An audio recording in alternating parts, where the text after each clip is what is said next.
Assalomu alaykum hurmatli yurtdoshlar. Joriy yilning 9 oy davomida Biznes ombudsman devoni tomonidan amalga oshirilgan ishlar haqida ma'lumot berib o'taman.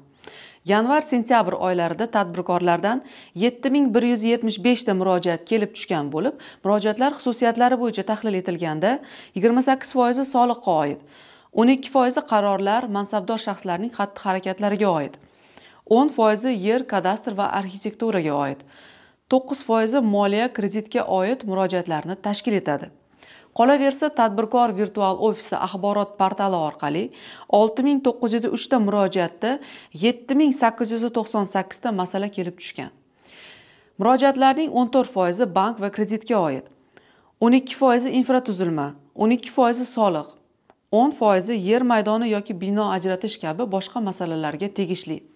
Biznes ombudsman tadbirkorlik subyektlari faoliyatida o'tkaziladigan tekshiruvlarni muvofiqlashtirish choralarini ham ko'rib bormoqda.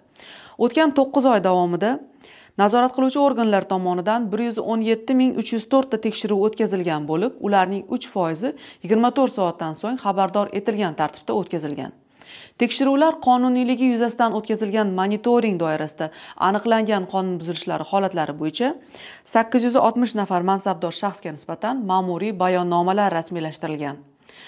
O'tgan davr mobaynida davlat nazoratini amalga oshirish bo'yicha yagona huquqni qo'llash amaliyotini ta'minlash maqsadida nazorat organining 14605 nafar mansabdor shaxs ishtirokida 318 ta o'quv seminarlari o'tkazildi. Tekshiruvlarni o'tkazuvchi xodimlarning malaka va professionallik darajasini baholash maqsadida esa nazorat organlarining 6559 nafar xodimi ishtirokida attestatsiyadan o'tkazilib, ularning 75% tadbirkorlar faoliyatida tekshiruv o'tkazishga yetarli malakaga ega deb topildi. O'tgan davr mobaynida shuningdek tadbirkorlik subyektlari faoliyatida qonunchilikka rioya etilishini nazorat qilish maqsadida 13 ta nazorat organida o'rganishlar o'tkazilgan bo'lib, ularda 58 mingdan ortiq qonun buzilishlari holatlari aniqlandi.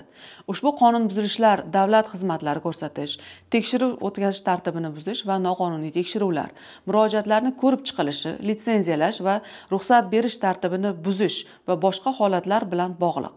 Yuqorida qayd etilgan holatlar bo'yicha tadbirkorlarning huquqlarini himoya qilish borasida o'tgan 9 oy davomida jami 2336 ta ta'sir chorasi qo'llanilgan bo'lib, shundan 11,8 milliard so'mlik 38 ta da'vo arizasi va shikoyatlar, 50 ta taqdimnoma, 153 ta xulosa, 46 ta ogohnoma va 2049 ta ma'muriy javobgarlik chorasi qo'llanilgan.